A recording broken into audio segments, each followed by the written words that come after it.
saving a lot more money.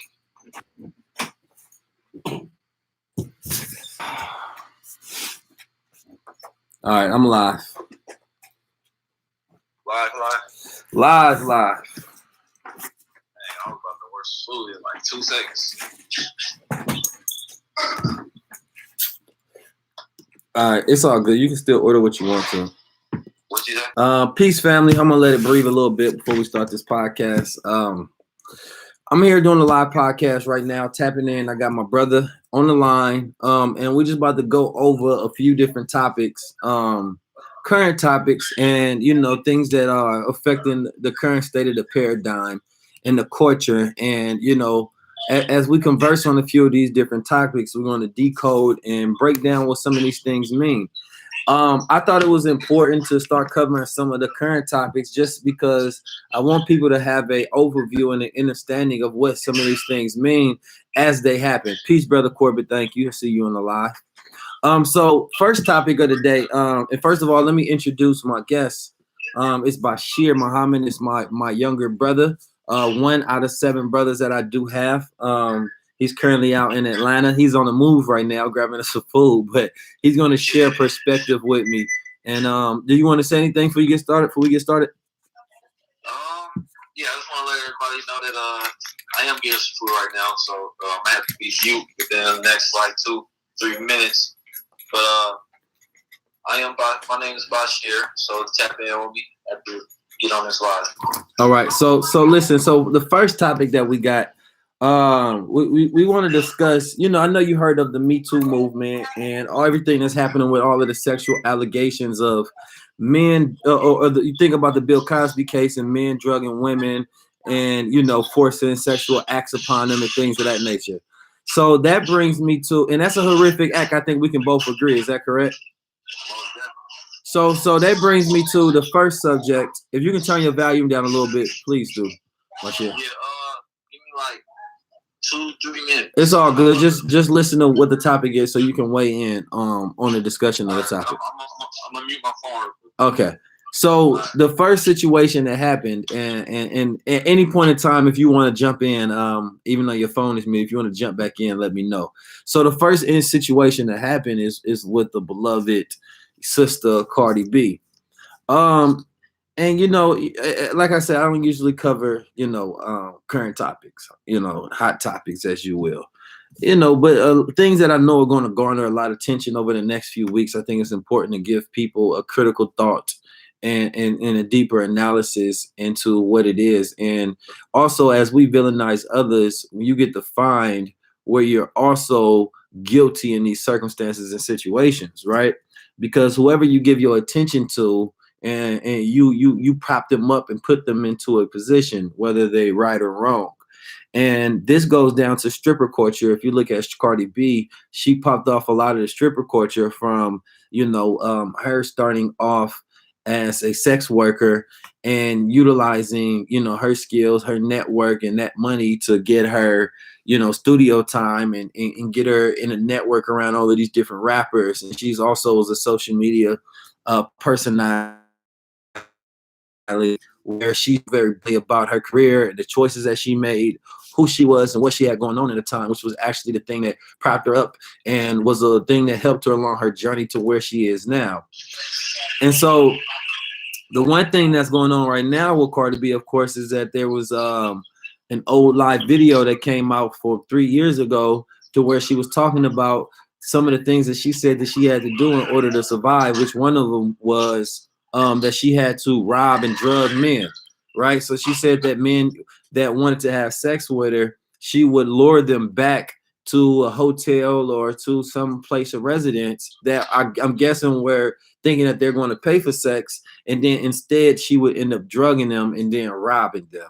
And one guy that was one of her first victims, at least not one of her first victims, but one of her victims, he staged and said that, this happened to him. He took her back to the hotel, and he had a fiance. He took her back to the hotel. She did her lap dance on him, and next thing you know, he done fell asleep. And he said when he woke up, there was a used condom on the ground, and she had stole his Gucci belt and his money and his iPad rather. And so you know, and so she issued a statement saying, yes, I did this. These are some of the things I had to do to survive. I was a stripper in that courtyard, because in the video she talked about how she had to use $50,000 in order to get the studio time. And so it's interesting is that Cardi B is propped up because of how she speaks openly. She is propped up because she is a stripper that comes from the bottom. She's propped up because everybody was able to watch her journey. So the things that are being used against her now are the same things that she used in order to push herself into position, which is interesting, but it's also the dangerous dilemma we face when we accept people for who they are, you know, and so the only thing is that now there's this double standard that if she doesn't be prosecuted for her actions, then a lot of the men that black men, let's speak particularly a lot of the black men that want to get similar or the same crimes or maybe even lesser, you know, went through a full punishment to the extent of the law, you know, and then you have someone who openly admits to possibly sexually assaulting, robbing, and drugging men, you know, and because she's a woman, and you know, have black women at that, or Cubano, I'm not sure how that all goes, but this is interesting, right? And then so you know, just hearing that case out, what do you think, Bashir? What do you think should be the consequences for this, or do you think there should be any consequences for this at all?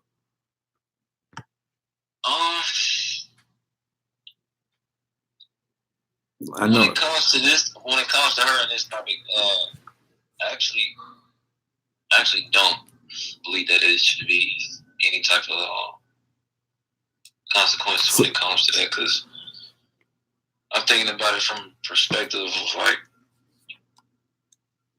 I'm sure she can feel or regret, you know, the things that she's been through at that point in time in her life. Okay, so you know, I feel like she should be able to actually kind of repent for the things that she's done back in the day, because she had to survive.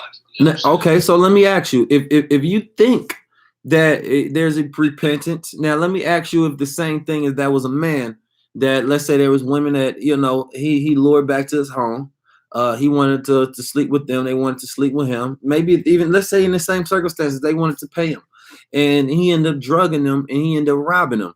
And so the one guy is basically saying that she sexually assaulted him because he's saying that he woke up with a used condom on the ground. He don't know what happened that night before. So, you know, and so I'm playing guy's advocate here, and, you know, and antagonizing. So he said it was a used condom on the floor. Right. So he's basically saying that, you know, in circumstances where he can't remember what took place because he was drugged and he was robbed, but he's seen a used condom. And of course, that leads him to believe that, you know, he was taken advantage of without his knowledge. So somebody said he too, or a him too movement. And so that the hashtag is surviving Cardi B that's been going around. And so some people in the comments said that reimbursements, you know, that would be one way of showing repentance. And I'm sure that some of her victims could agree that, you know, that you possibly be reimbursed for, one, give me my money back and whatever was stolen, you know, and so two, you know, possibly meeting up with, I'm not sure she needs to meet up with all of them and say sorry or apologies for shit like that, because I'm sure a lot of those guys were, you know, scumbags and things of that nature. They were just trying to use her as a sex slave and pay her to have sex with her, and she ended up getting over on them. And that's part of the game. When you're doing something illegal, you know, anything can happen. Now my whole thing is, if she was raped, see, that is part of the case too, because at the same time, it is an illegal act in the first place that he's trying to commit. You know what I'm saying? Right, but it's the same thing to where, I mean, but still though, if a woman pays me to, if she says that she wants to go back and she wants to pay you for sex or something like that, and you rob her, drug her, and possibly sexually assault her, two wrongs do not make a right. That's not the reality of the moral compass and judgment. So it is like this vague line, you know, when it comes to how women do things. Well, it's a double standard. It's definitely a double standard. So let's look at this from an overview, because a lot of women want equal rights. A lot of women want to seem equally and be treated as equally as men. And so this kind of ties into me for the Jussie Smollett case, right? So Jussie Smollett had all of his charges dropped. And the Chicago PD came out and said that this was a case of whitewashing justice and using his privilege as a black gay celebrity, basically. So, let me ask you this, because the prosecutor said that she didn't believe he was actually innocent, but that he had completed like 18 hours of community service and he had paid like $10,000 in bonds that he relinquished over to the courts. And so I guess she basically took that as repentance enough for the crime that was committed, of falsifying police reports, and staging criminal activities, basically, and committing fraud, and so, people think that because you are the case is dropped, that means that he was innocent. You understand me? Or because people believe in our justice system. Like people, I think people say that they don't believe in our justice system, but they actually do. You know what I'm saying? Because at the same time, it's like we as a society, or black people in general, we kind of like say that we about things or we not about things, but we really be for them. You feel me? So it's like him. We all know the case. You know what I'm saying? Jussie, come on now, the man, he used his privilege. You feel me? And at the end of the day, he did what he did, but he got off. You know what I'm saying? They saying because he used money and he did a couple community hours, but that don't mean that you didn't commit whatever that you did. You know what I'm saying? Mm-hmm. And so, but people using him getting off, like you said, is like, oh, he didn't do it. You feel me? That's because people actually believe in the justice system. You feel me? Well, so look at this. Does he have privilege that he's exercising as well? Because we know that the gay male is seen less as a predator, if you will, than the heterosexual black male. It's because if he was a strong black man, you know what I'm saying? Like if he was a strong black man and he carried himself as such, he'd still be in jail.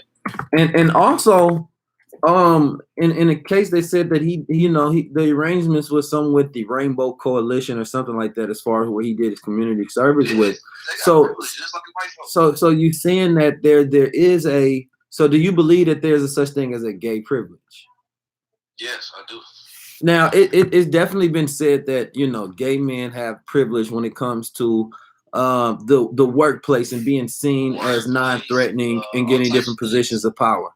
Yeah, I've heard it physically come out of managers' voices, things of that nature. Like people with gay dudes always get the jobs because they less intimidate, especially the black ones. You know what I'm saying? So when I think about that, I mean, and Cardi B, she's not fully black, is self-proclaimed herself. She's I forget, Puerto Rican or Dominican or something like that. And so do you think that these privileges that are being extended to these celebrities in these cases, when you see that black men are going to jail in the full extent of the law, not only the full extent of the law, but the full opinion of the crowd mind or the full opinion of the public is being weighed against them in a very harsh overtone and manner, and I think the only time we've seen a little deference is only he's dead, and only because he was the most famous black man on the planet Earth to have exist. So he has special circumstances within his case, right? Because anybody else with any less legacy, and less power, he definitely wouldn't be getting any love at all.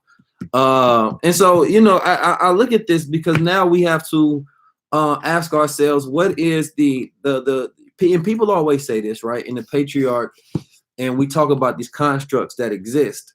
And so if I watch the latest movie Us, right, and spoiler alert for anybody who hasn't seen it yet, there was scenes where he is seen as non-masculine, basically. That and the guy who played the movie talks about this. I watched his interview on Breakfast Club, and he talks about how he was supposed to that the black masculine patriarch wasn't supposed to work for him. Being a big black man wasn't supposed to work for him.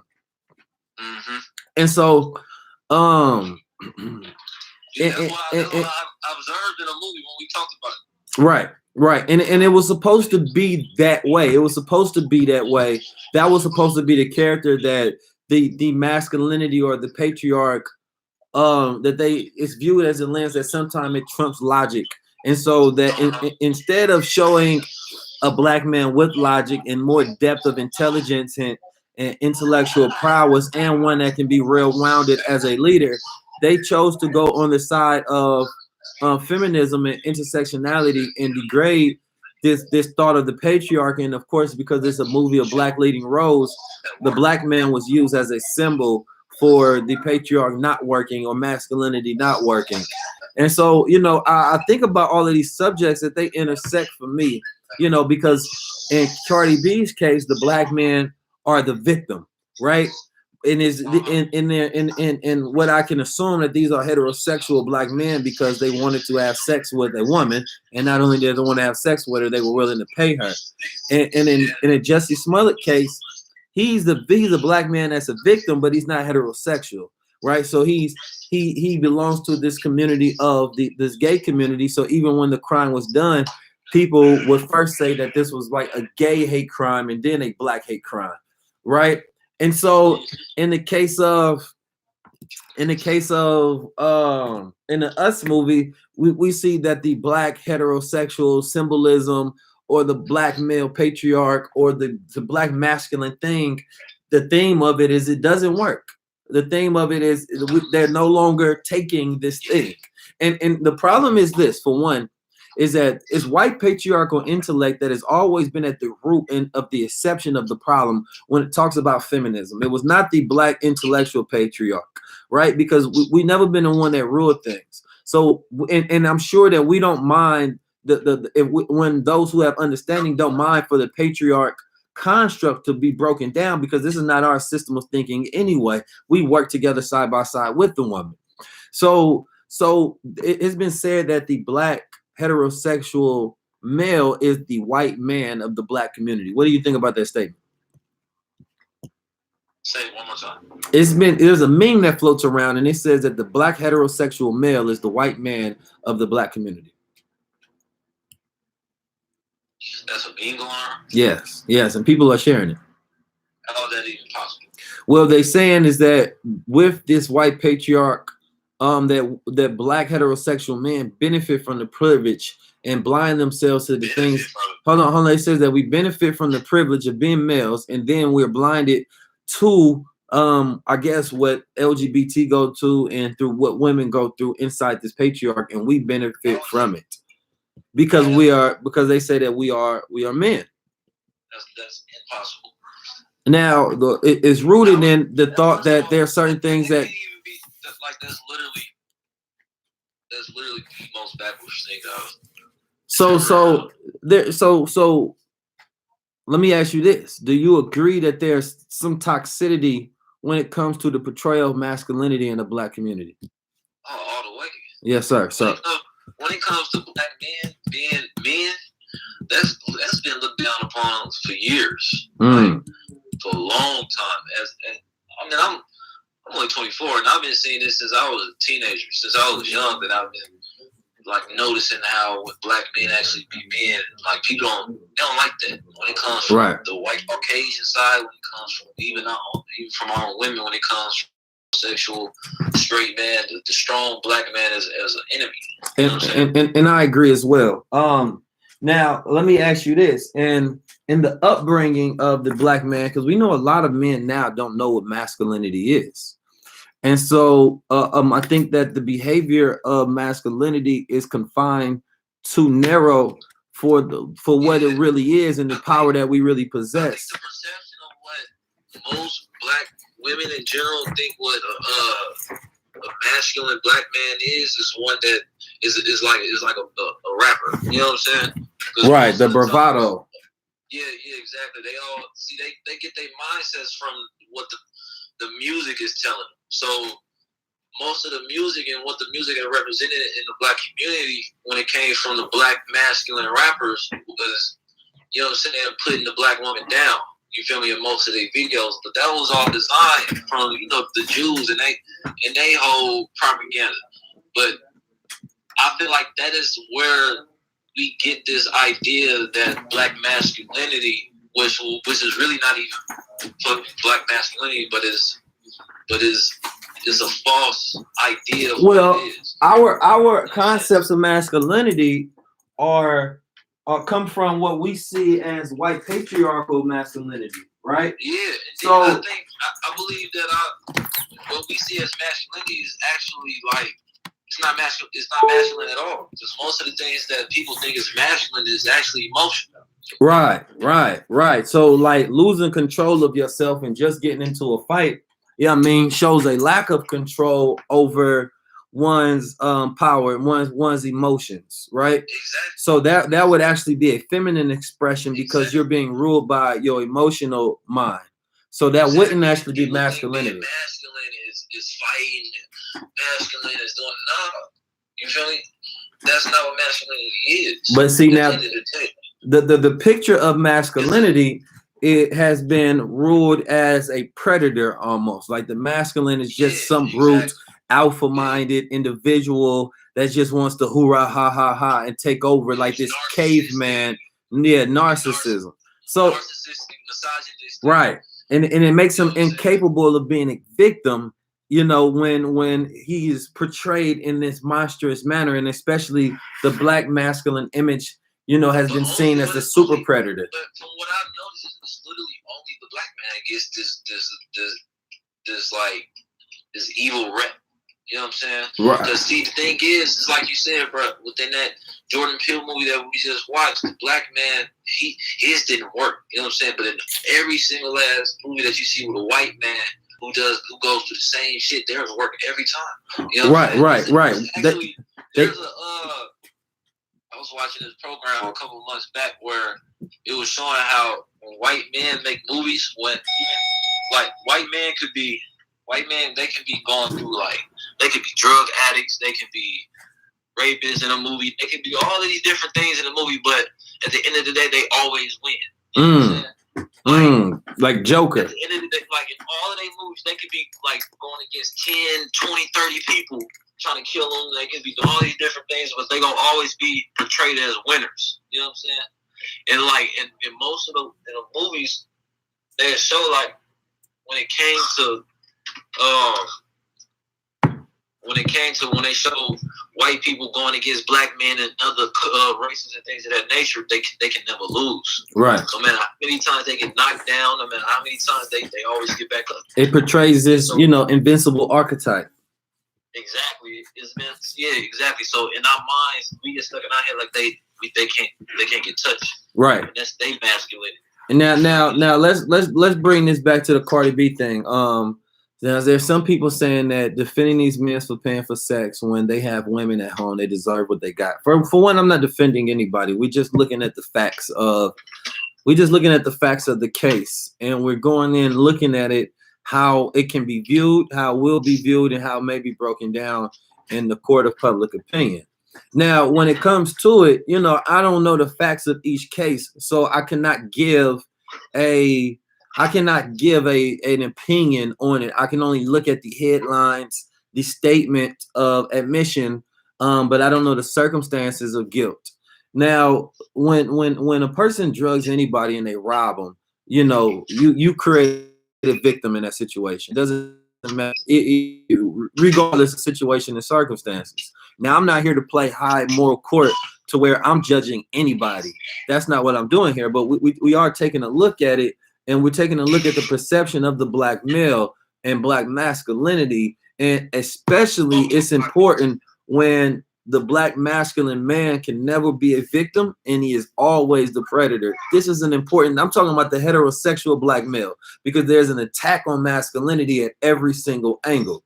So when we look at this, we can look at how, the court of public opinion and possibly the actual court of law looks at this and portrays it in a particular light. Right. So the dangerous thing is that when black heterosexual men are no longer seen as human beings with rights, that's a dangerous slope that we find ourselves in. And that's the reason also That's the reason also they're allowed to kill black men and we're not seen as victims. They're allowed to kill black men and we're seen as predators, as if when they looked at us, they seen some big black bear about to attack them, right? And so that's the dangerous thing, is that we can't be humanized, right? We can't be humanized. And so in the case that, so somebody said so-called victim came on and said his fiance was at home, it's karma. And that could be, you know, the case of you getting, here's the thing.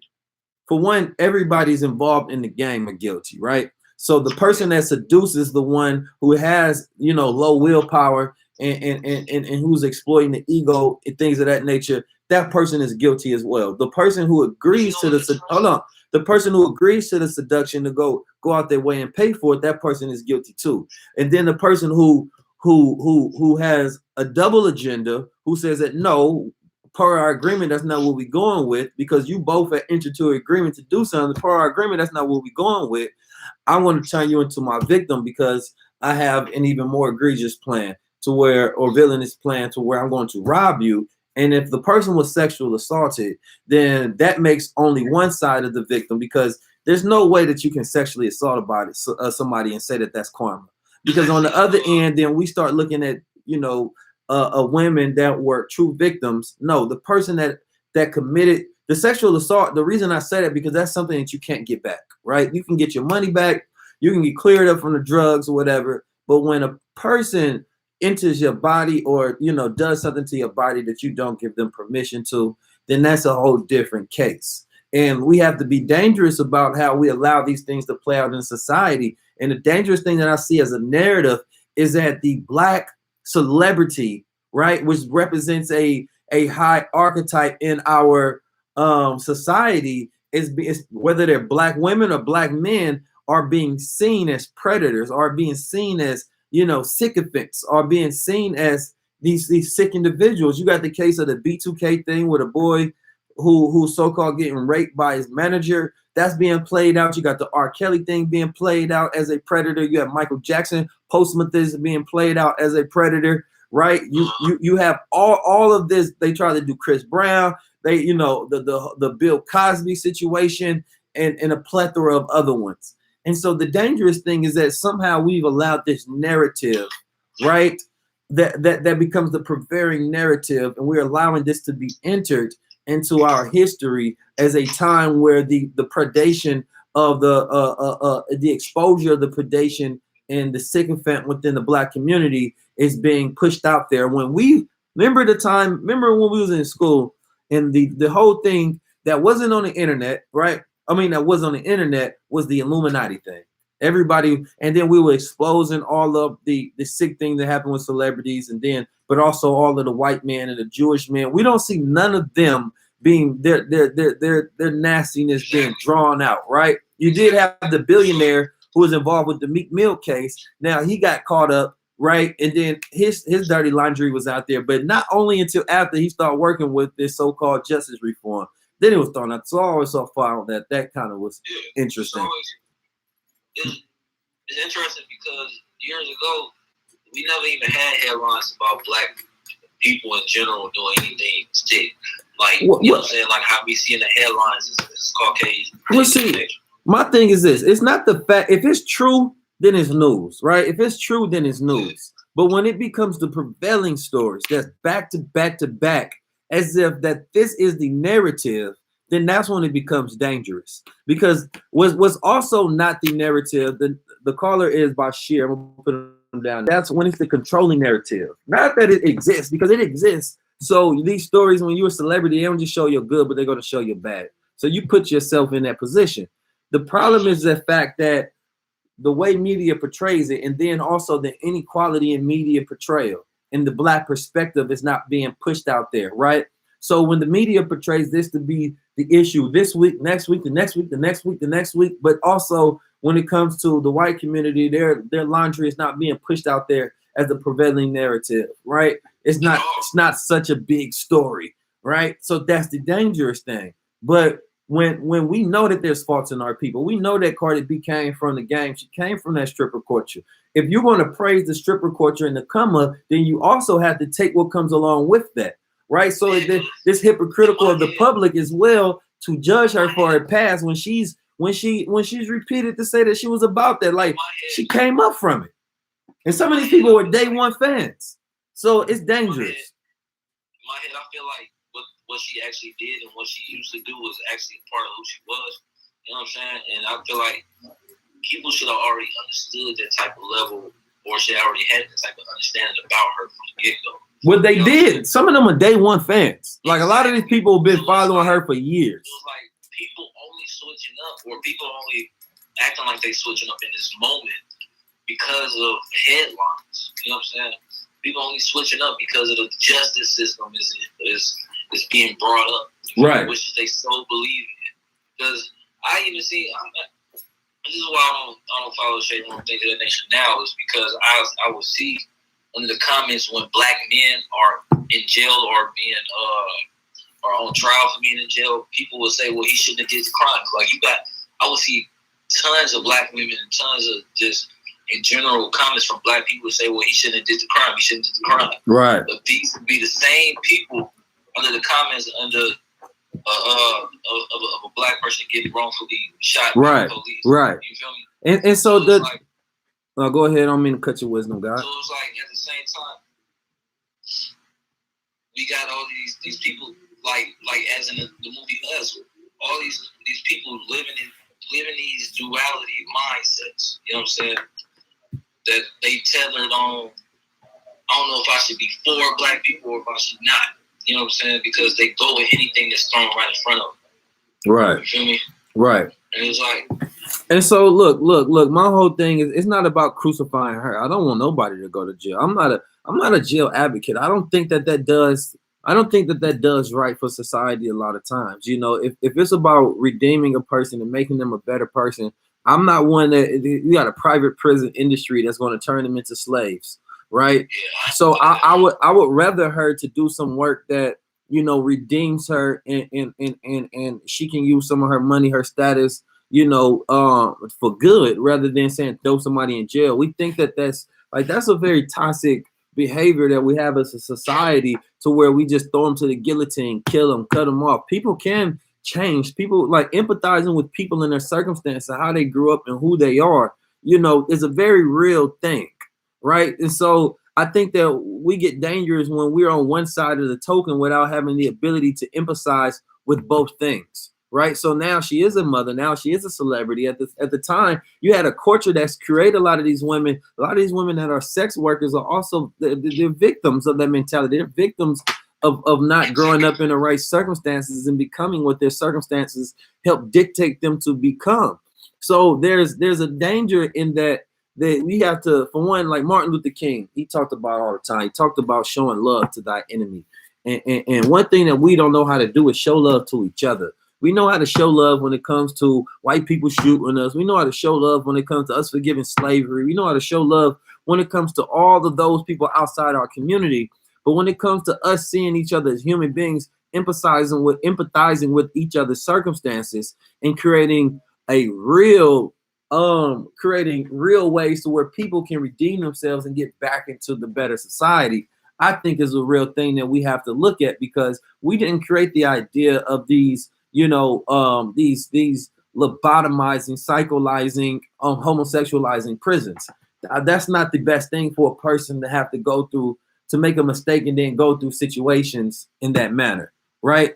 So no, somebody said something good. So we can say R. Kelly is a victim of his surroundings. He molested, and Kelly was guilty the first time. And when you're guilty of sexually molesting a person the first time, to go through the eyes of the court, you have to take whatever you give it, right? So if he molested little girls, not only do I think he should go to jail, I think he should be killed. And I think anybody else that does it should be killed as well. So individuals know that there are circumstances that are very detrimental and dangerous when you mess with little children, right? Now, those are different circumstances than Cardi B. You're talking about individuals that wanted to pay her for sex work, right? And she ended up robbing them. That's different than R. Kelly having predatory behavior upon children. And here's the thing, and I'm going to tell you that I'm biased completely on this. I'm going to be biased completely. I don't care if he was molested, but now, of course, you need work. You need help, right? As a grown man, if something happened to you, you can either create more victims or you can work so that other victims won't be created. And so here's the thing. I don't care if Cardi B was a victim and if she was raped and she started raping men, that would make her just as bad, right? And if somebody is molested of something, just because you are a victim does not mean that you have the ability to do unto others what was done unto you. No, each person, right? Each person, if for one, after you become a victim of anything, you should receive help, so it doesn't put you into that mentality to where you prey upon others because somebody preyed upon you. It's like if somebody robbed me, doesn't give me the privilege to go out there and rob other people because it was done to me. No, that's not how reality works. That's not moral. That's not righteous intelligence. And if I decide to do that, right? If I decide to do that, then it's me to be able to take the full brevity of the law that comes down onto me. So let's make a difference. Let's stop comparing R. Kelly shit to everybody else shit. That's a dangerous thing that we do.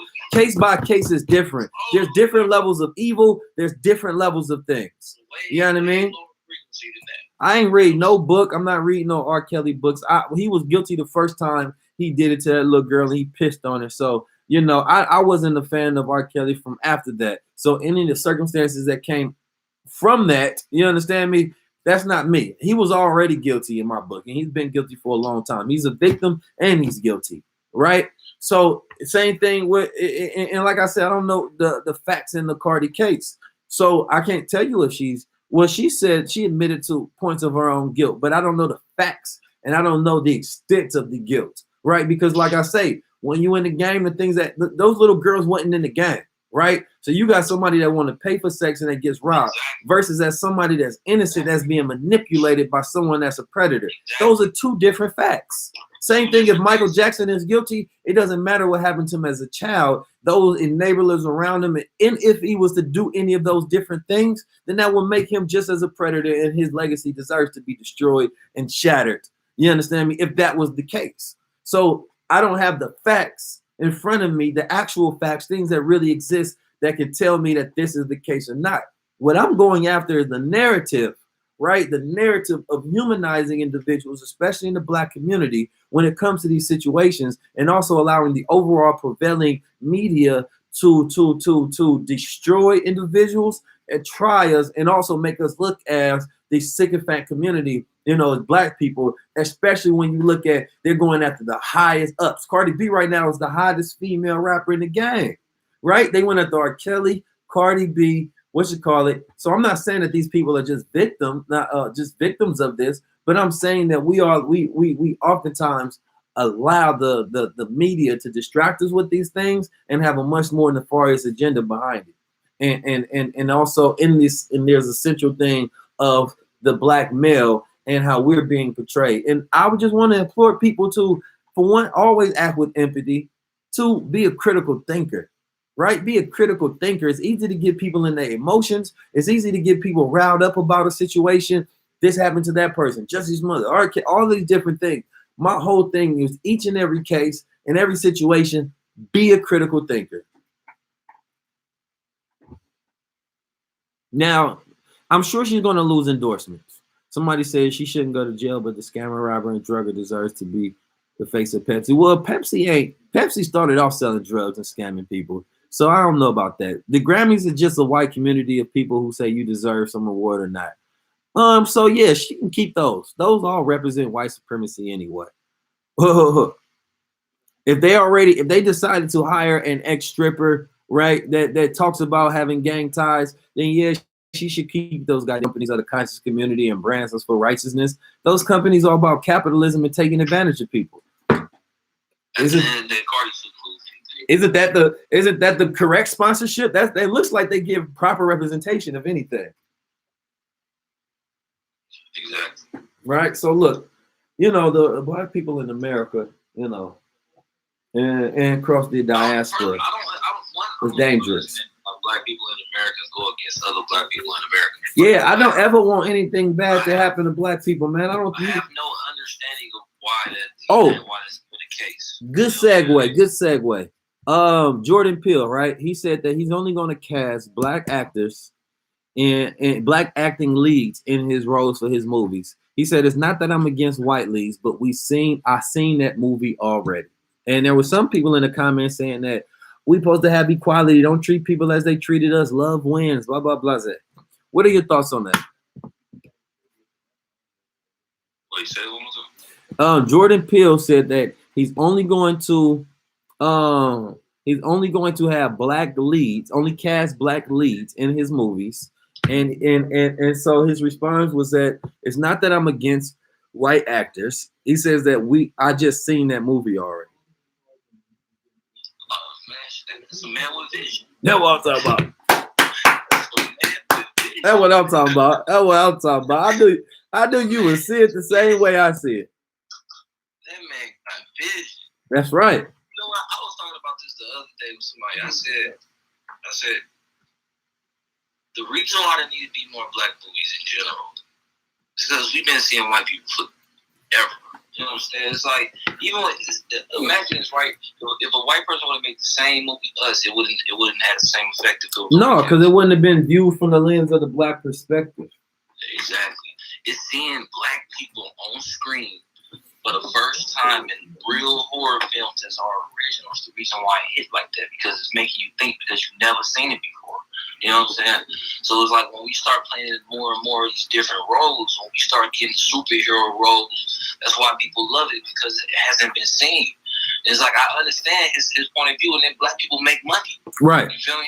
No, we have to be very intentional about these things, right? We have to be very intentional about the opportunities that we give each other.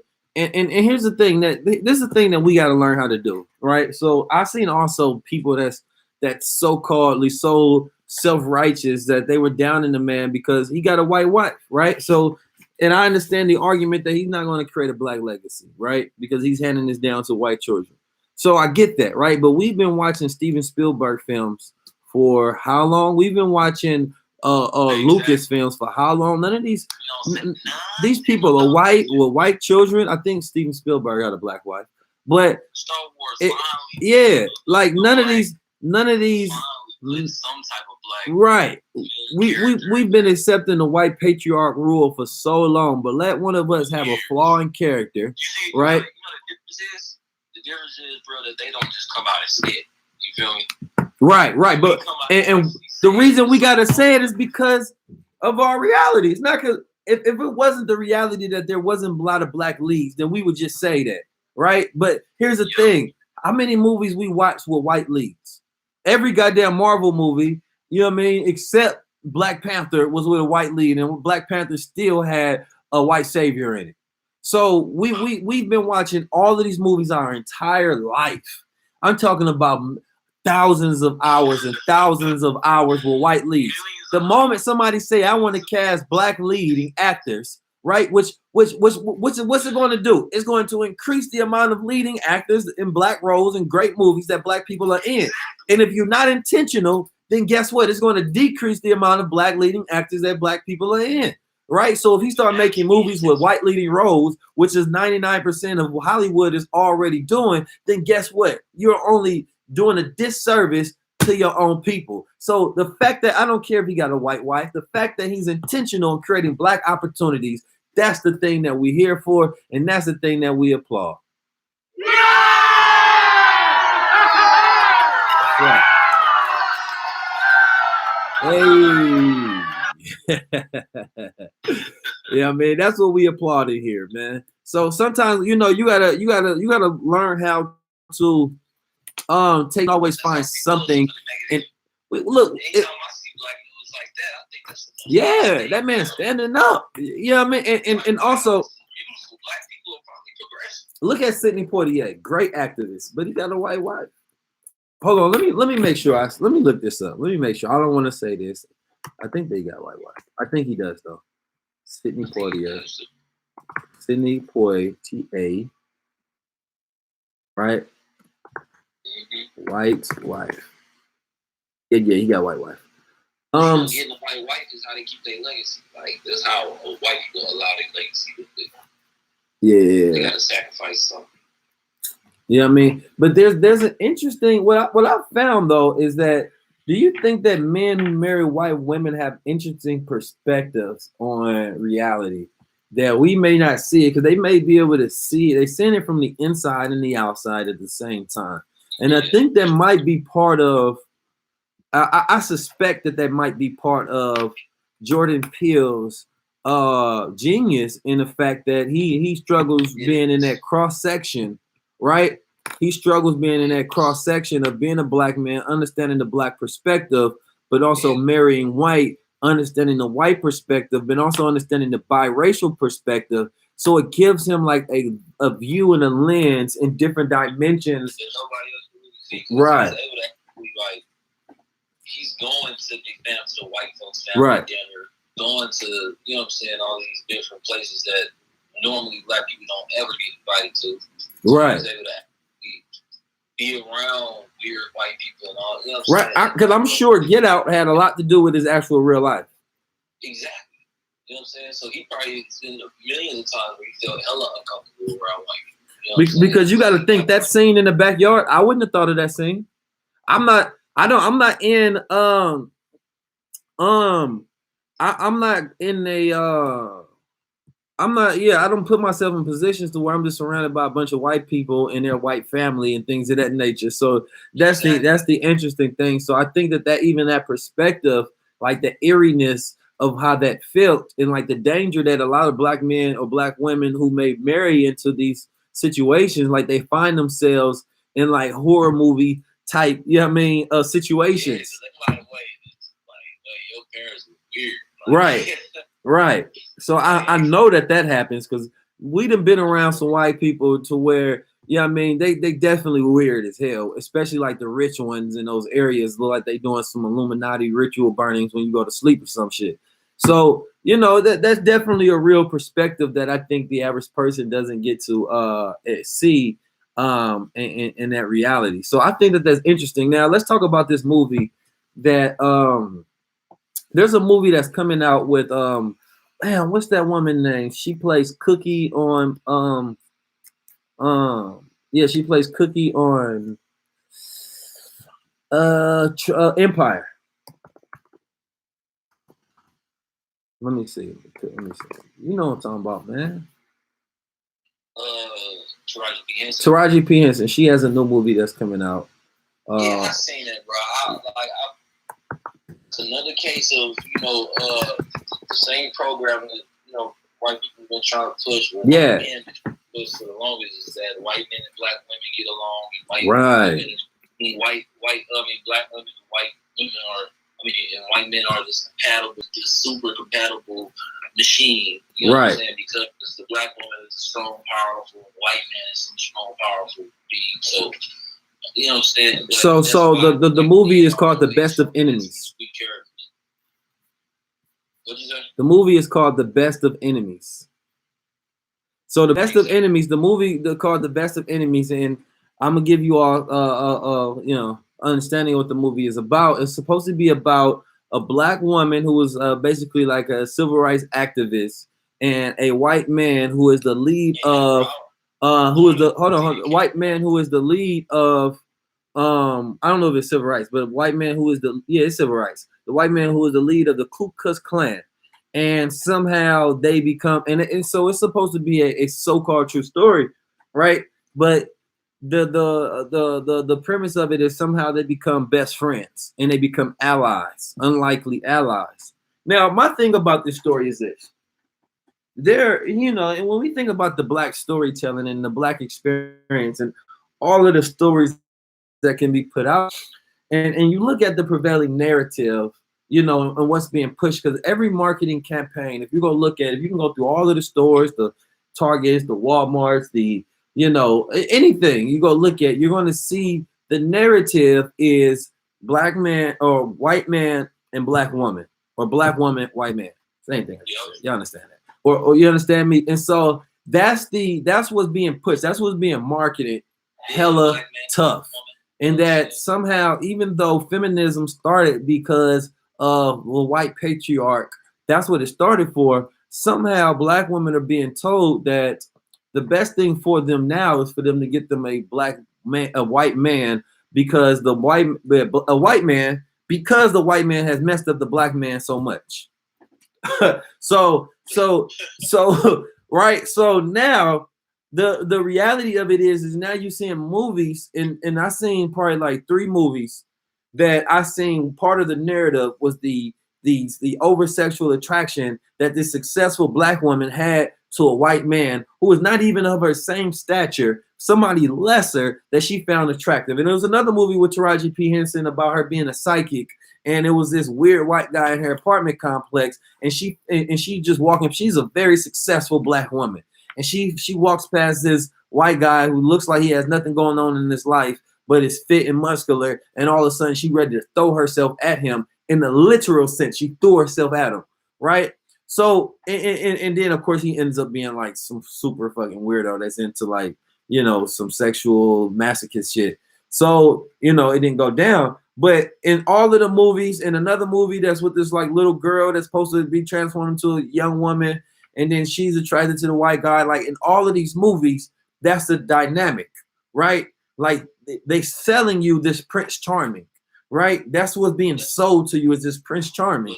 And then what's being villainized, of course, if he's a Prince Charming, then who must be the opposite of that? Of course, her other option, which is the black man. The black man is also being portrayed stereotypically in a lot of these roles as just some thugged out individual, you know, who is not the archetype of, yeah, I mean, the one who has a superior confidence, the one who is intelligent, the one who has deep levels of consciousness, the one who can tap into, who is well reserved and well rounded.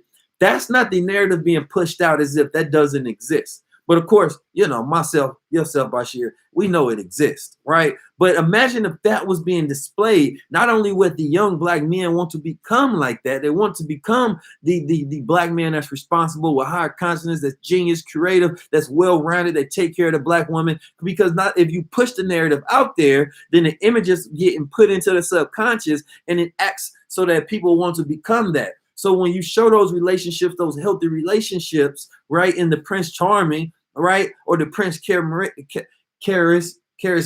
you understand me, is the black man, then that's what we create. But when you create the narrative that black woman, right, white guy, Prince Charming, Superman, chiseled chin, that's the one you want to be with, then of course it creates this bedwitch situation. Right, so they know what they're doing, and not only that, it's saying that you can get with the lowest of us, right? So they making a movie about, you know, when a black woman was cool with a goddamn white Ku Klux Klan member at some point in time, a story that nobody needs to goddamn know about, because there's been plenty of women who have fell in love with the enemy. So that doesn't mean that this is a beautiful story to engage in and tell our children that at night. We need more stories that engage and tell them that the black woman and the black man has the ability to work together and a superior connection, and how we done fought through the civil rights to go against these Klan members. But no, instead they said, let's make a movie about the Klan man, right, getting cool with the black sister instead of all of the black men that she was cool with during that time, and creating a love story and a connection out of that. Boy, I tell you. But and people see it as love wins. Oh, love wins. Love ain't never won. Name me one time that love won. Name me one time love won a war. Name me one time that love got laws changed. Name me one time. Even in the LGBT community, love didn't win. The Supreme Court stepped in because the people, right? The people said that we not gonna vote for it. So it didn't even win. Love ain't never stopped the war. Love ain't never did none of that. So the idea that loves win is propaganda. It's bullshit. Let's be honest. Love ain't never won. Not even factual. Power wins. Fear wins. Right? Love can only win in utopia, where love is the essence of what people value the most. But people don't value love the most. Well, right? That's why individuals cheat on people that they love, because sex wins. Come on now. Let's bring it down to reality. Let's bring it down to reality. So love does not win. That's propaganda. It's propaganda used against individuals that are, you know, ignorant. And look, I don't claim to be perfect in knowing everything. So if an individual is watching this and taking this perspective of thought, I'm not saying I'm 100% right on everything. I'm saying that this is my way of taking a critical thought, deep thought right? And looking at the analysis of our reality from my bias of perspective, because of course I want the black man and black woman to be able to work together. And I recognize the supreme health issues that we have mentally in the erosion and degradation of our people to be enlightening beings that have better relationships with each other. And I think that the science of marketing should be used in a manner to where we help each other. And it should be used in a manner to where it's restoring the identity of this black consciousness and this black family, not be using to integrate us and intersect, and only which becomes a tool of division. So what do you think about that, brother? That was real on point. It was real deep. I'm 100% agree with everything. You know what I'm saying? Because at the end of the day, if it's against black people going forward, I'm against it. You know right. Right. That's the way I've always looked at things. That's the way I continue to look at things when it comes to movies that I watch. Even if I watch a movie, I always look at it from with a lens. You know what I'm saying? I never watch a movie just to be watching a movie. I never watch a program just to be watching a program. I always remember that there's a director, there's a writer, there's a human mind that put this together with an intent. You know what I'm saying? It was like, at the end of the day, when I'm taking in what's the intent behind it. It may look all good and beautiful on camera. It may look all, but there's an intent. There's a reason why this is being displayed to you. There's a reason why they add these certain characters in there, because they want to tell this story for a certain reason. You know what I'm saying? Facts. And that's how I always looked at things. When it came to watching the Batman movie or anything, I've always looked at it from different perspectives. Because this is how you got to look at the life, because things are a lot deeper than it seems when you're dealing with a devil or when you're dealing with God. Now, somebody said, the Honorable Elijah Muhammad said, love breaks all barriers. Now, here's the thing, man. Love got to be met with love. Love, you got to meet love with love. You don't meet love with hate, right? Now, and I say this because you got to match a person's energy. Like, if I got an enemy that hates me, I'm not going to turn around and love him, right? And so, because that's going to put me at a disadvantage, right? I might respect my enemy, you understand me? But I'm not going to say that love is the way I'm going to win. I'm going to love the hell out of my enemy, and I'm going to beat him strategically. That makes no sense at all. That's a slave thought process, right? Exactly. And so let's not take the quote out of context, because I'm sure 100% that's not what he meant. Because, right. Minister Farrakhan said he hates his enemies. Exactly. So let's not even try to use Elijah Muhammad for any type of bullshit. He's talking about that love of self. Now, the love of self breaks barriers, right? That love of self generates different concepts of self that one can tap into their potential and manifest all that they are. But love for existential entities that do not love you is a false reflection of self-love, because it does not reflect your best interest, right? So if you love your enemies and your self-interest is establishing things that's going to provide freedom, justice, equality for yourself, right? So loving someone that doesn't love you doesn't reflect self-interest. So it leaves you at a disadvantage, and it leaves you exposed, right? And it leaves you weak. So that one who loves his enemy, you know what I mean, is being left to be shot at by his enemy while his loving ass sitting there staring at the barrel of the trigger like, man, I love you. Bye. You know what I'm talking about? Nah. You understand me? You got to meet force with force. You understand me? Meet it with a greater force. That's how you overcome another force, right? So if someone is against me, somebody's trying to bring me down, if I meet them with a greater force, then I can overcome that which they bring to me. If you walk in a righteous manner, you know what I'm saying? Things don't look. You walk in a righteous manner. You know that God is behind you. And you know that you have love in your heart for yourself. So that means that anything that's around you that's not love, you go automatically be against it. You know what I'm saying? So it's like when it comes to dealing with your enemies, as long as you believe in God, as long as you keep your mind forward on that straight path, there's nothing that can be against you, because God is for you. Now, let me ask you about this. First of all, I think everybody who's tapped in right now, if you want to show love in the super chat down there, you can. I think about all of this. So let me ask you another question, right? And this might be a little off subject, because we're talking about the hip hop culture, and the hip hop culture can be, in a root word of culture is cult, right? So you're talking about hip hop isn't a very occult thing. And the culture can be toxic when you add in elements that go away from the root civilization that it was meant to express, which was an outward revolution against oppression and speaking out against those things. And that was where a lot of hip hop came from, right? But now what we see is self-degradation, and what we see is, a use of our talents only to degrade ourselves, right? And it's dangerous, the rituals that we find ourselves in and the rituals that we propagate consistently, right? So when we look at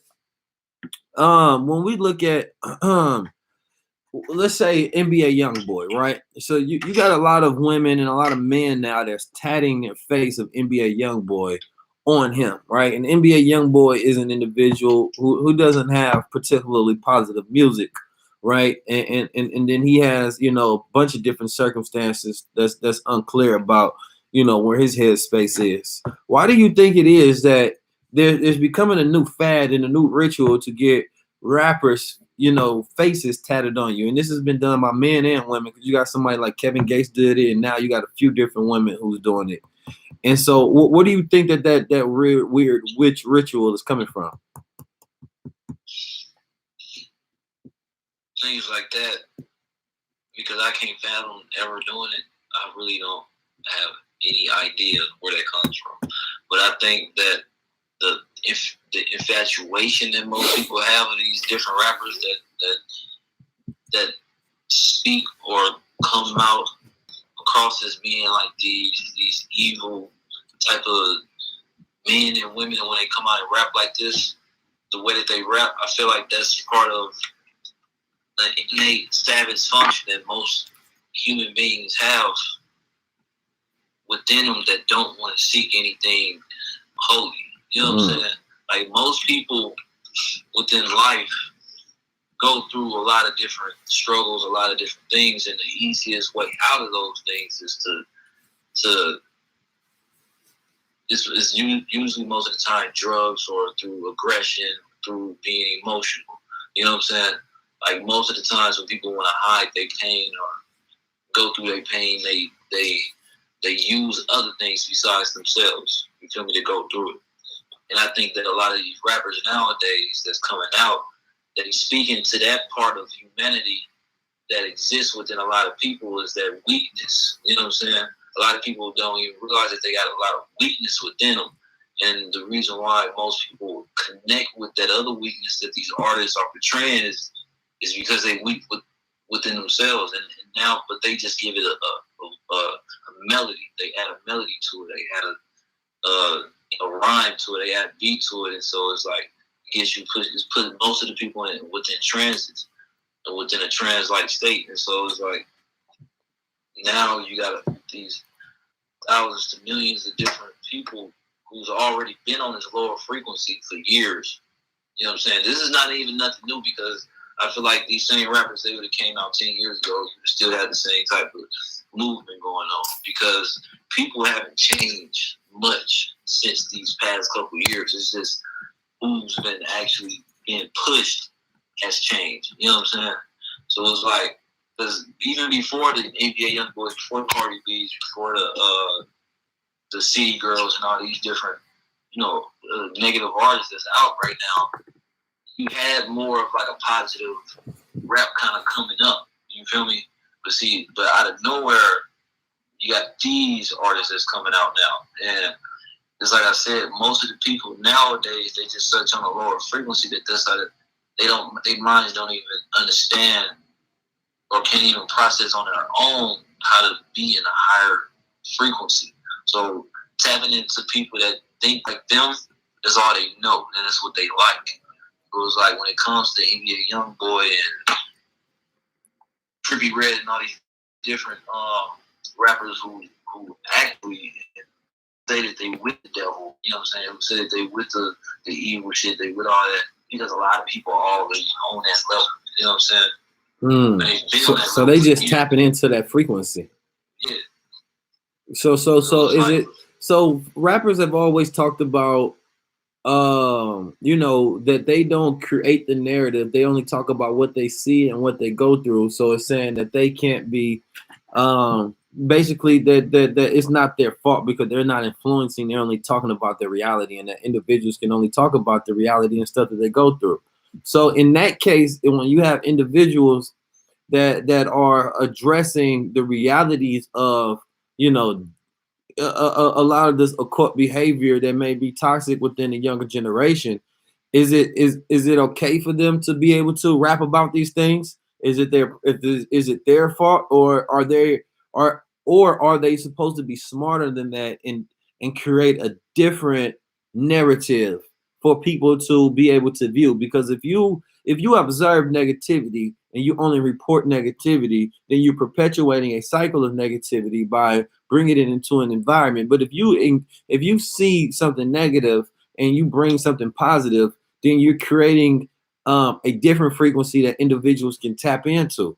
So when I look at the rappers, there's a lot of people like to be ignorant, because once you know, it's going to make you feel guilty to do better. So that's why a lot of them don't want to see individuals talking positive or speaking to them in a manner that's going to make them feel guilty and less integrable when they go around in these circles and they're around these other individuals, because it's going to be impossible for them to still feel like they're doing something right. Right? They won't be able to feel innocent anymore when they're doing what they do. So they have to maintain their ignorance a lot of time, or they have to abdicate, or not abdicate, but they have to villainize you, saying that, oh, you're woke, or you're super conscious, or you're broke, or stuff like that, because then it's saying that I don't ever want to be like you, so I won't listen to you, and the shit that you saying is not right. You understand me? So it separates them from the truth, because once they take on the truth, then it makes them responsible for perpetuating the truth and perpetuating a different message. So do you think that rappers keep themselves ignorant on purpose and isolated from reality of truth? Most definitely. I think that literally all of them are always in the know. You know what I'm saying? I feel like even having the intelligence to become a well-known rapper, famous rapper, allows you to know that these people have a certain level of intelligence that a lot of people don't have, because there's a lot of people who can rap exactly like them, but they don't make it. You feel me? You have to have a certain level of intelligence to actually make it within the rap, you know what I'm saying, industry. So who do you think is the most? These rappers even come out and say in interviews like, you know, well, this is the music that the people like, so this is what I give to them. You know what I'm saying? All right. So later on in life, even look at 21 Savage, for example, when he first came out, he was rapping nothing but killing niggas. You know what I'm saying? But now look at the type of music that he makes. You feel me? It's like he's kind of going within a different route. He's trying to be more of for black people than against them, how he was. And it's like a lot of these rappers do have a choice, and they do have a different mindset, because a lot of them start off young and 17, 18, you know, a lot more, but as they do get around more people in the industry and they start to be under more and more people, and they start to see how things actually work in the real world, they start having a deeper understanding about life. And so they do make that choice to stay in a bubble. So who do you think is the most conscious rapper from the South? From the South? Yeah, from the South. Like, out of what artist? So let's say, okay, let me give you, let me give you a few choices. Either T.I., Killer Mike, or David Banner. Who's the most conscious rapper?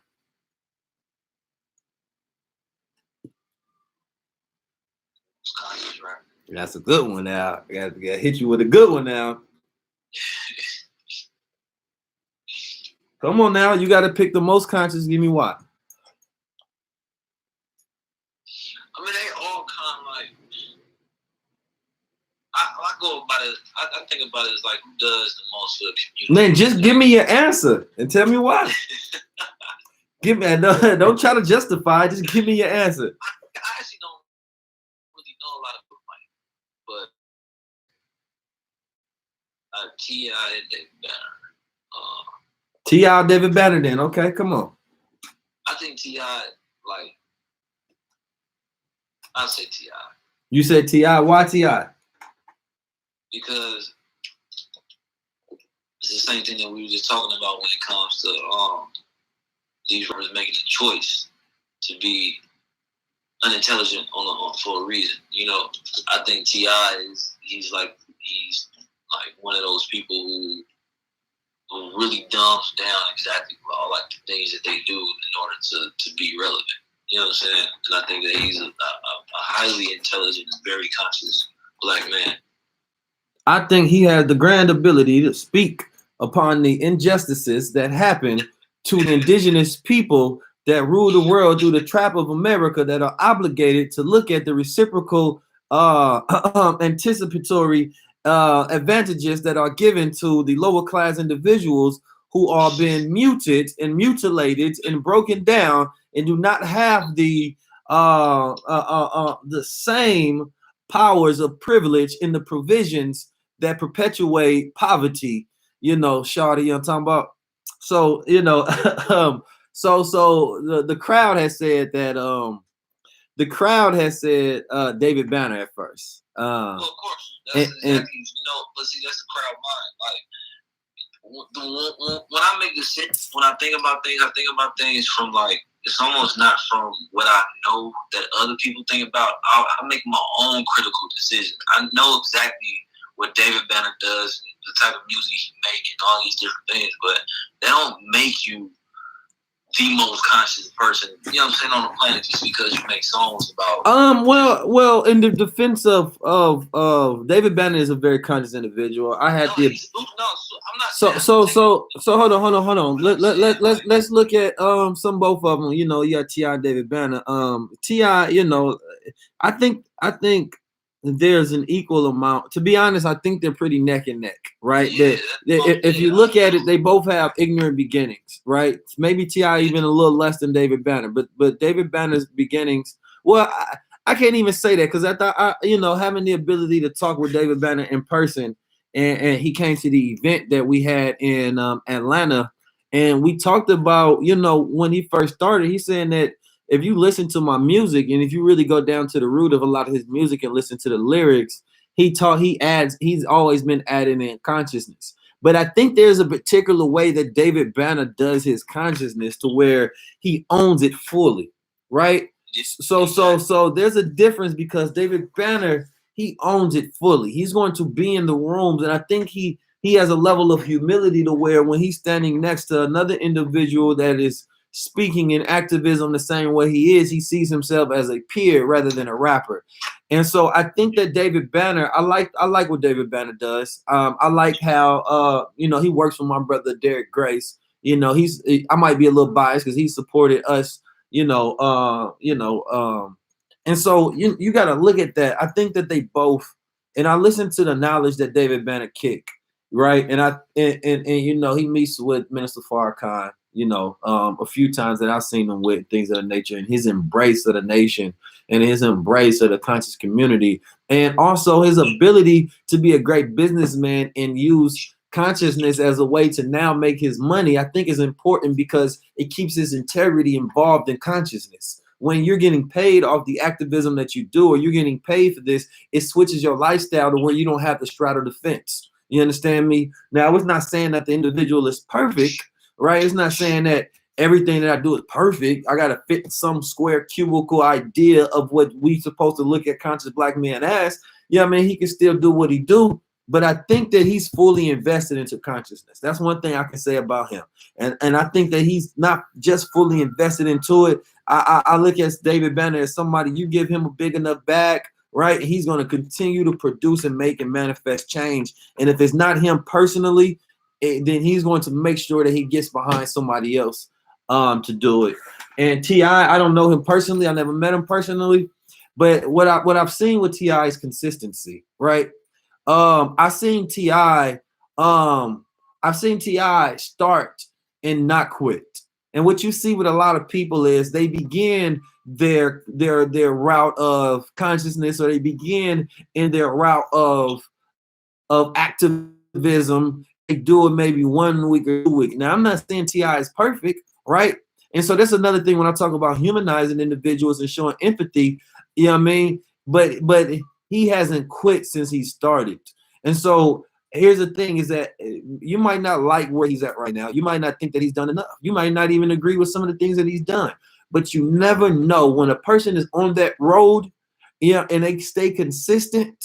And then when something really big pops up, guess what? It forces them to be on the side of right. Because of their track record is that they're activists, they're conscious, they're revolutionary in spirit. When something any big pops up that we're going to need celebrities, guess who's going to be the first two up there?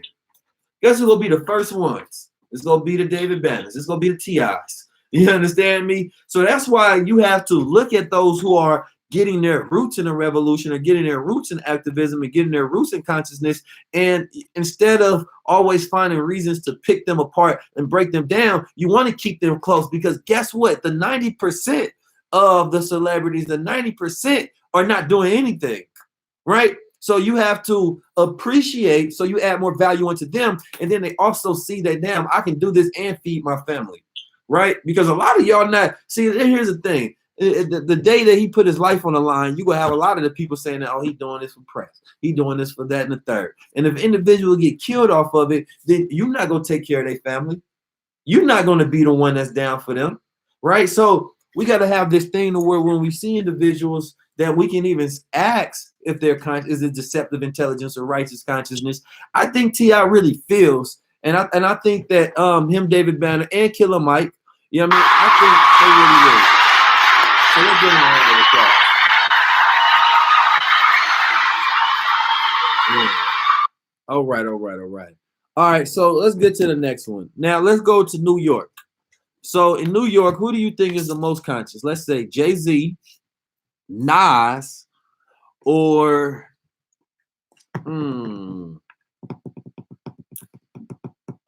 Jay-Z, Nas, or this is a tough one. Who do I pick else from New York? I'm only gonna pick 3.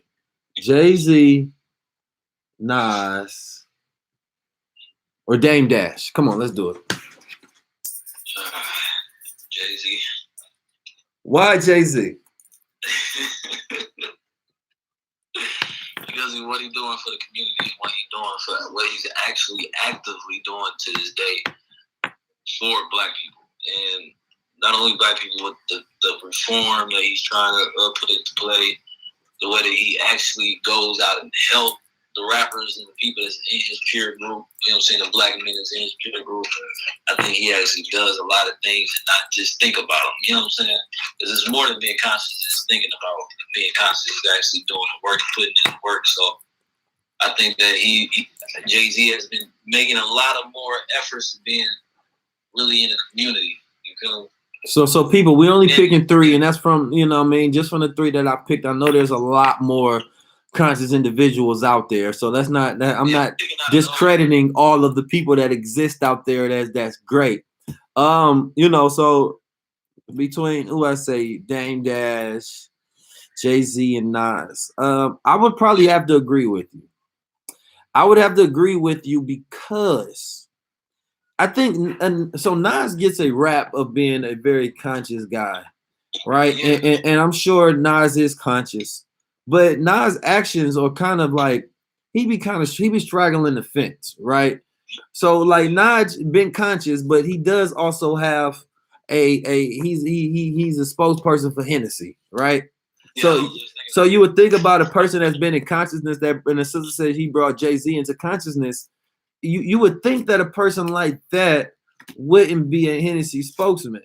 So that lets you know kind of a lot about a person, right?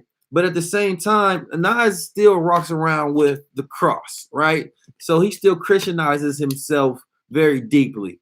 Now, you know, and like I'm saying, we're going towards a pattern of behavior, right? So look, I met Nas. I like Nas. I think he's one of my favorite rappers, right? So you know, when you got to look at a history of a person's behavior. And I'm not saying that he isn't conscious, but so let's say that we're qualifying consciousness based on the consistent actions that you have towards the good of the collective conscious, which I'm talking about Black people here.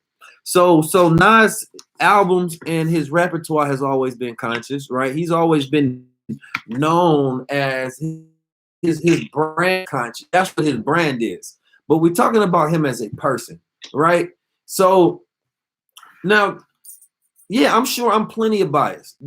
Here's the thing: the cross don't take away from it, but I don't know. It's at some point in time, you know, he's a Jesus conscious rapper, and then at other point in time, he's kind of like a Muslim rapper. Other point in time, he kind of like, yeah, I mean, it's comedic science, and sometimes he doing the Moorish. I rock with Nas. Look, it's not against him, but we got to look at actions, right? Because lately, Jay-Z has did the flip. The 444 created a flip, and who became the most conscious, right? So after 444, it set precedence with Jay-Z basically coming out and saying that, look, I'm on my conscious shit now, right? Saying I'm on, and then after that, his actions have led up and matched with the album, right? Exactly. So I know that Nas has the brand of consciousness, but I'm talking about the actions of consciousness that we can agree with. He just got the Jay-Z's company just got the little boy out of the little boy that was being hit with a felony because he was selling food or he was selling his stuff inside the mall. Jay-Z and them got that. I think they helped him out with that. The little boy. Hold on. Matter of fact, scratch that. I'm not sure if that's correct. I think they did, but I know it was another little boy that didn't want to stand up for the national anthem. Jay-Z and them stood up for it. Kodak Black, that his peoples was messing with him on that. Jay-Z stepped into that. The whole Meek Mill debacle with prison reform, Jay-Z stepped in with that. Lil Wayne, he's kind of been like the godfather of them, and also doing things like helping bailing black men out of jail and a bunch of different other things. So he's also helped out Lil Uzi Vert get out his. He helped him get out his deal. Yeah. So and believe, look at it. I'm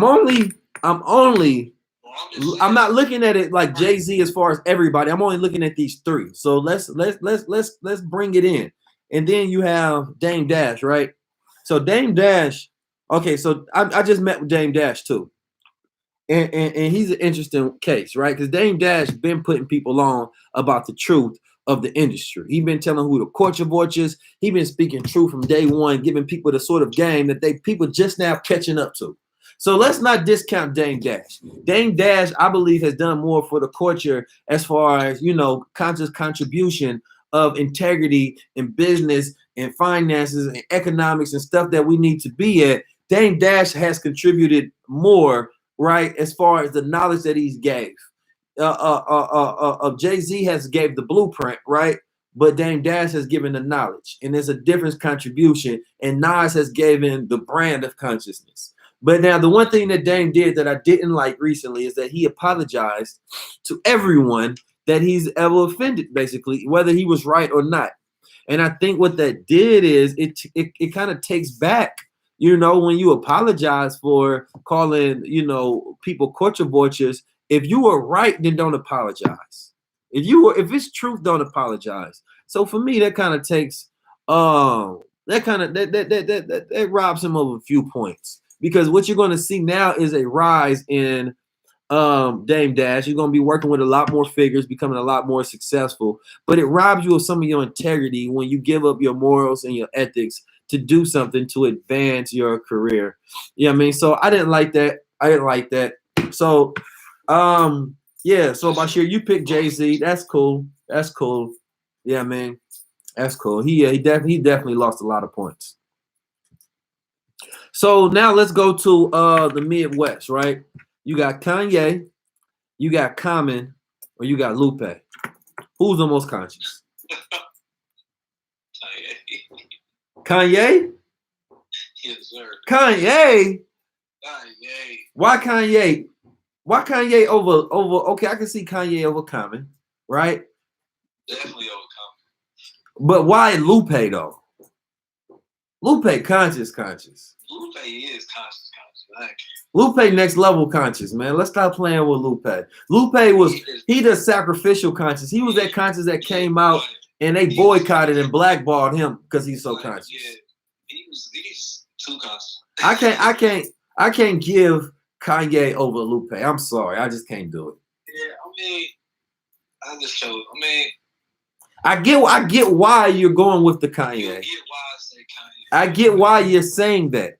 And I definitely don't think Common, because Common, his brand he's commercialized conscious. Yeah. he's Kellogg's conscious. You know what I'm talking about? He's Cheerios conscious. Yeah, he's Captain Crunch conscious. He ain't that he ain't that hard hitting stuff. You know what I mean? But I would have to say Lupe. Lupe was exposing presidents. Lupe was exposing the corporations. He was exposing the whole entire hip hop, everything. You know what I mean? Like Lupe is that guy. I gotta go with Lupe. 100%. Hold on. All right. So let's further this. Yeah, I mean, let's further hear more of why Lupe and not. I mean, why Kanye and not Lupe. Okay, I mean, I look at the total careers of both of them, right? So Kanye started off with his whole, you know what I'm saying, with his career was, openly, like, very woke, you know what I'm saying, rap. Because all his first, matter of fact, literally all his albums have a sense of, I mean, they've always been woke, really. Even when it comes to his ideas and his thought process, just in general, in life, and how he actually does go out there and do be like Kanye does a lot of things off camera. You know what I'm saying? Like he does a lot of things off camera. That has awakened a lot of mind. You know what I'm saying? Even him coming out and making Graduation, those different albums did a lot for the actual woke or like community, or it did a lot for. But more than food and liquor. But I'm saying, like at the same time, Kanye kind of paid way for food and liquor. You know what I'm saying? Like Kanye's albums changed the way, like at that time, how like black men rap. Like at the time where rap, where hip hop was, he kind of like single-handedly saved hip hop at that time, because from what Kanye did that led to Lupe, that led to the Drakes, that led to the J. Cole's, that led to, you know what I'm saying, the Kendrick Lamar. So it was like, even now, this day, and what he's doing, I mean, of course, how the public view Kanye, what's going on right now in his situation and his ties with Trump and these things of that nature is the reason why he has such a negative connotation within black people mind, the way that they see him. And, him marrying a Kardashian, which also plays a part in the reason why people feel like he's. But is that valid, though, is the question. Because that's valid criticism. It is valid criticism. It is. So Lupe ain't never had no weird scandal, nothing. The only thing that Lupe has ever had a problem with is being such a truth teller and being so real that he's become blackballed because of he's so heavy in it. Like, and that's why Lupe has to beat Kanye, because when you sacrifice yourself and you won't compromise your integrity, come on now, it got to be Lupe. Look, I'm hold on. Let's get some order in here. But I don't know. But see, this is the thing. See, I all fronts when it comes to. Hold on, we need order in the court. So people, I want y'all to hear me. Is it Kanye or is it Lupe? I mean, it's definitely. People, is it Kanye or Lupe? Let me know. I'm letting the people go. Let me see what they say. Hold on. Let me see what they say.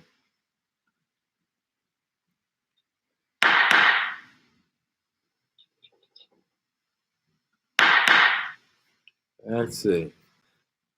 People saying Lupe. In the order, Lupe. Yep, Lupe winning. Lupe look like we got a winner. Looks like we got a winner. The people. Congratulations to Lupe for winning.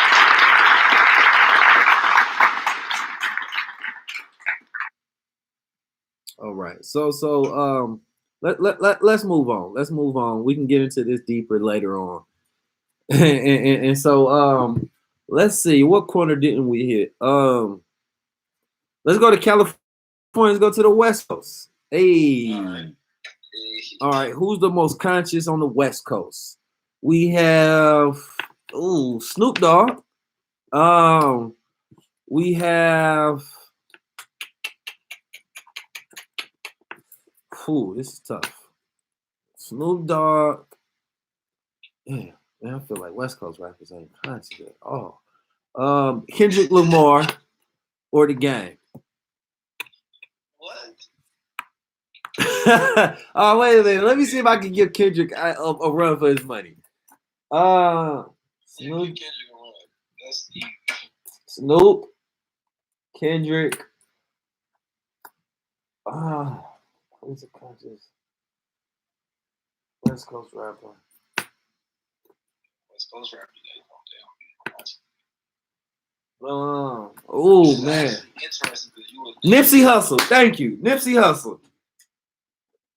Yeah. Okay. We got Snoop, Kendrick, or Nipsey Hussle. Now let's lay out the case, because I know what you're gonna say it's not Snoop, but Snoop is very conscious. Let's not disclude Snoop in his consciousness, right? I know he smokes a lot of weed. You understand me? OG Crip head. You know what I'm talking about? But Snoop is conscious. You understand me? And all of them gangbang. One is in Bloods, one is in Crip. They all gangbang. So we can't use that, right? And that's why it creates equality.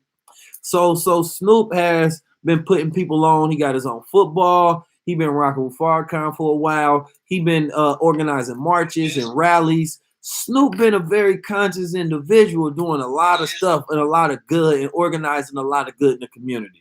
Now I know what you're gonna say about Kendrick, right? No, first of all, let me.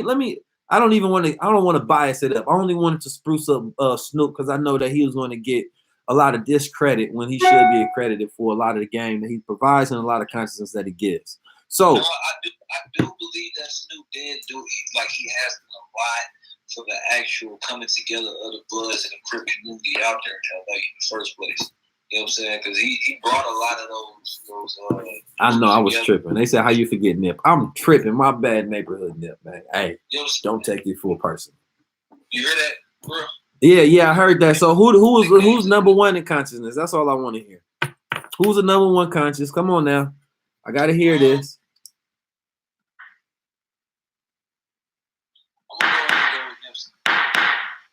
Oh, Nipsey Hussle. Why Nipsey Hussle?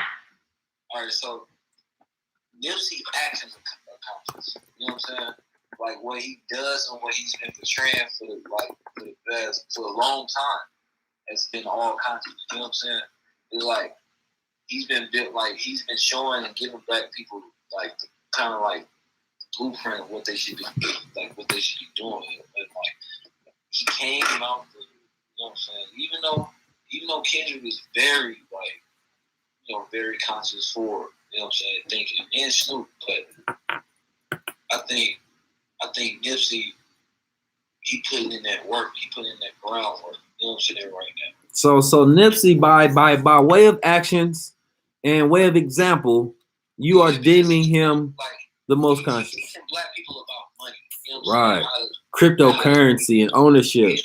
You know what I'm saying? He teaches black people about ownership and teaching black people how to be winners and owners, you know what I'm saying, and controllers of their own hoods and things of that nature. Right. So I feel like that's a very conscious, you know what I'm saying, forward way of thinking. All right, so now since you picked Nipsey, let me go.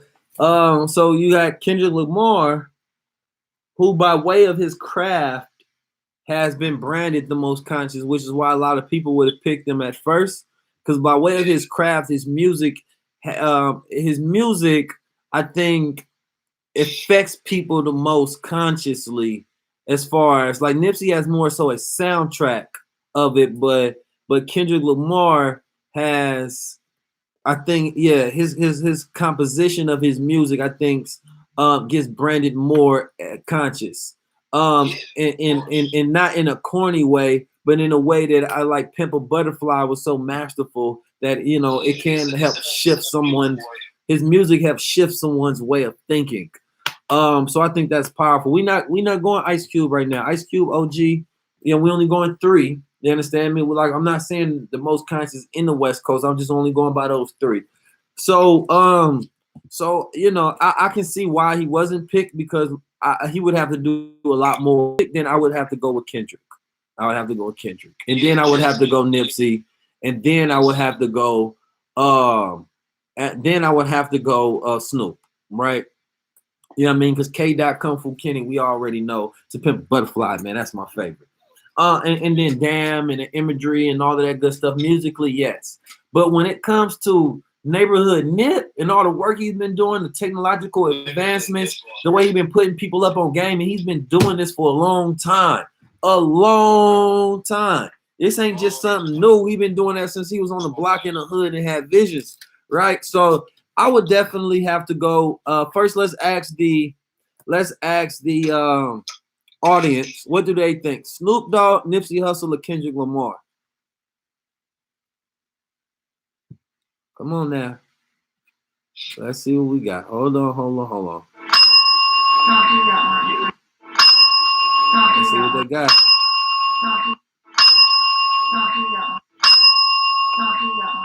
All right. So the winner goes to. Hold on, we need more people to say something first. Okay, we got a Nip. We got a. All right, so I see K. Dot. I see Nip. I see Buy Back the Block. I think that's Nip. Kendrick is like the West Coast Jesus. That's not saying who should be. All right. So it's looking like okay. Let me see. I'm trying to count these up. It's almost tied. It said I see King Noble Ali said Nip.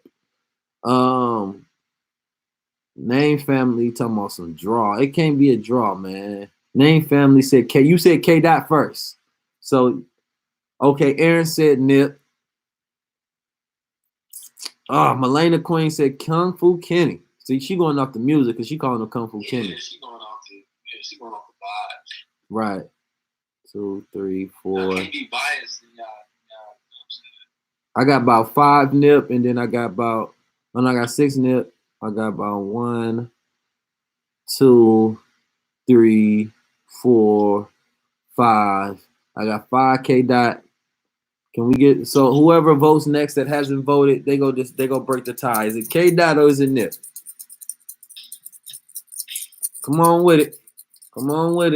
We waiting. K. Dot or Nip?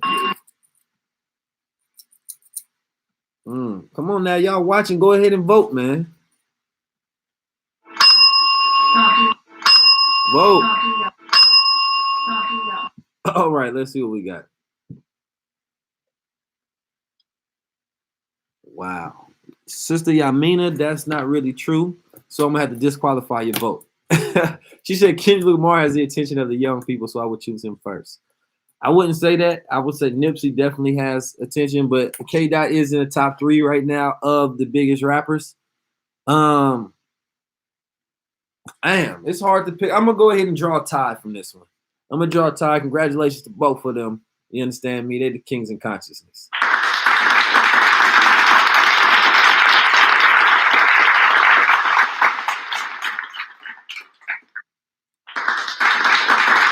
All right. That was interesting.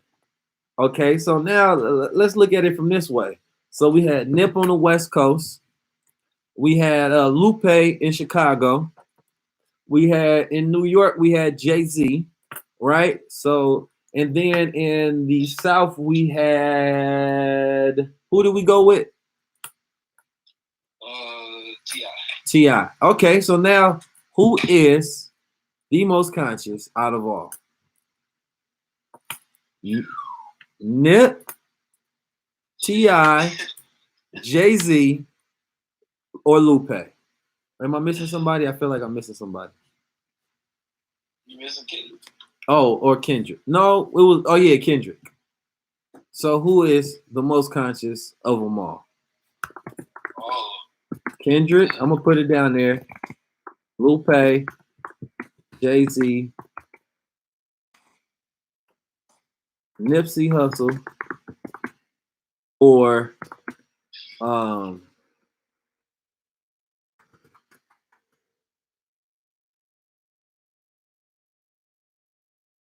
wait a minute. Okay, Jay-Z, Nipsey Hussle, or is that it? Oh, yeah. Come on now, y'all go ahead and vote. You got 2 minutes to vote. As soon as the music cut off. Somebody said Lupe. You gotta decode his shit. Bashir, what's your vote?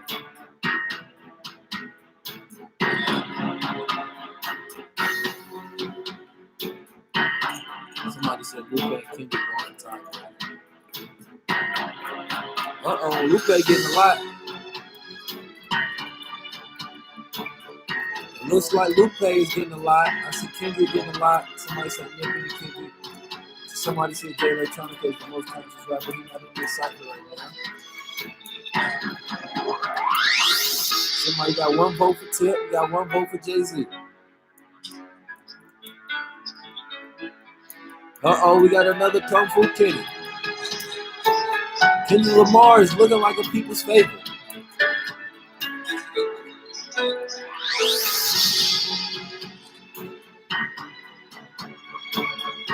Bashir, no, you can only pick 1 person.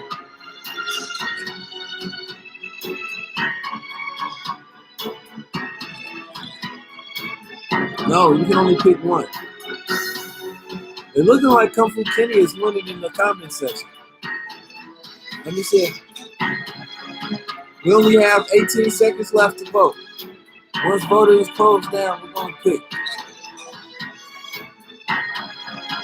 So pick K. Dot or J. K. Dot or J. Go ahead right now.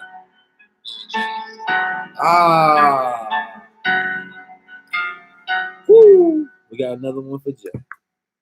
All right. And that's all the time we got. And it looks like the winner is K. Dot as the most conscious rapper.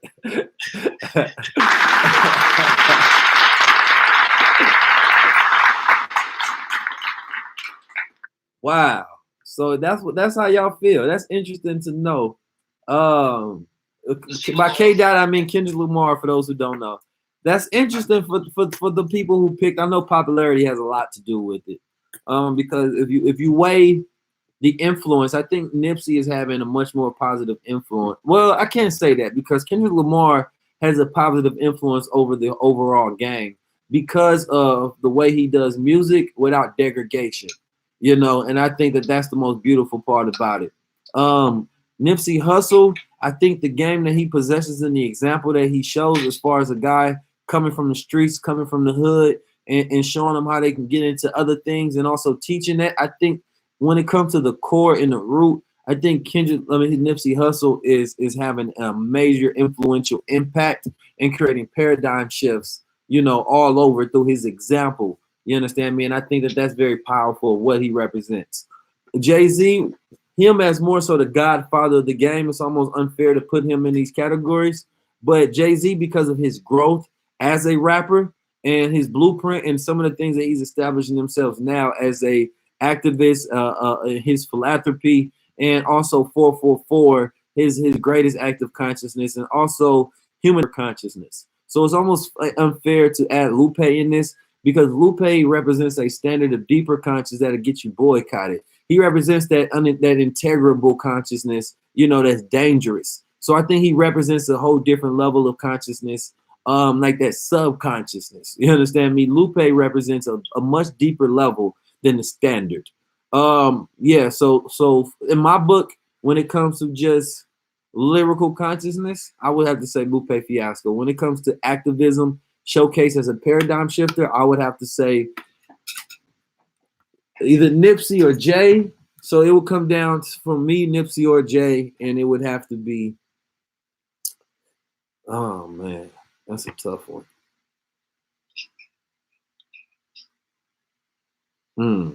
If I'm gonna go to influence, I'm gonna have to say Jay-Z because he influenced Nipsey Hussle.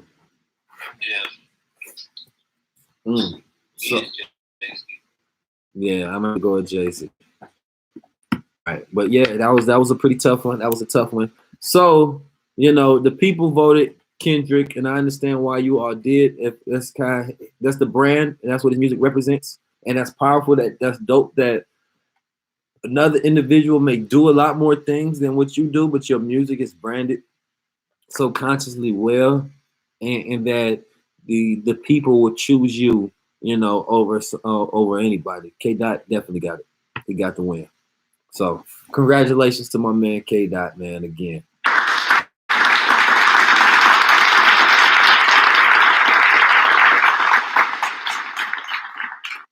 And thank y'all for participating, man. That's all we got with the podcast today. We did about 2 hours. If you all want to donate and support, you can click the link at the bottom to help the page content. And we're gonna keep pushing out. I told y'all I'm gonna try to be more, not try to be, I'm going to be a lot more consistent in putting out this podcast, delivering content. That's righteous for you, man. So we covered a lot, man. Share with a friend. Make sure you hit that subscribe button. Make sure you follow. I want to put Bashir's at the bottom. Bashir Music. You can find him on IG, SoundCloud. You can find him on YouTube. Make sure y'all support is BASHEER Music, right? And so I put it right there at the bottom in the comments so y'all can see. So I appreciate y'all for tapping in, man. I appreciate everybody for participating. This has been the 3rd episode of the 19 Keys podcast. Stay tuned in. Stay tapped in. We are out. Bashir, you want to say anything before we close out?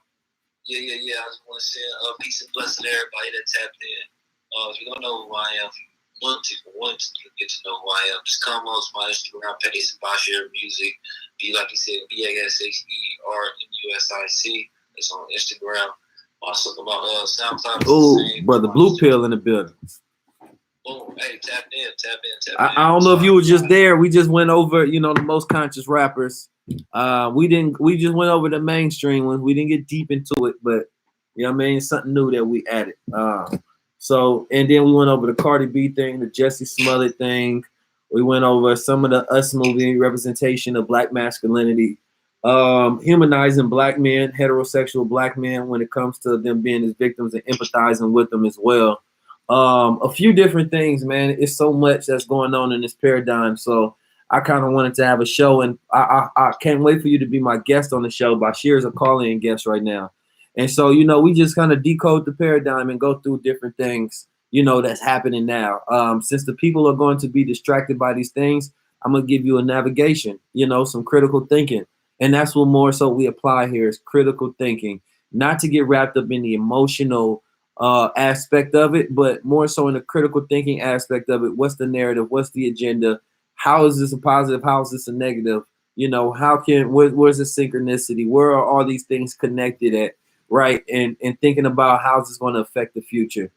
And so, that's what this podcast is all about. It's a critical thinking, decoding of the paradigm. And you tapped in with 19 Keys. I got my brother Bashir. We just did 2 hours and we tapped out. So I appreciate y'all. I might even go live on IG to talk a little bit. This is also going to be uploaded on my podcast for Anchor. So I'm going to take the audio and drop it there. Family, make sure you support. I appreciate you. We tapped out. Peace. Peace.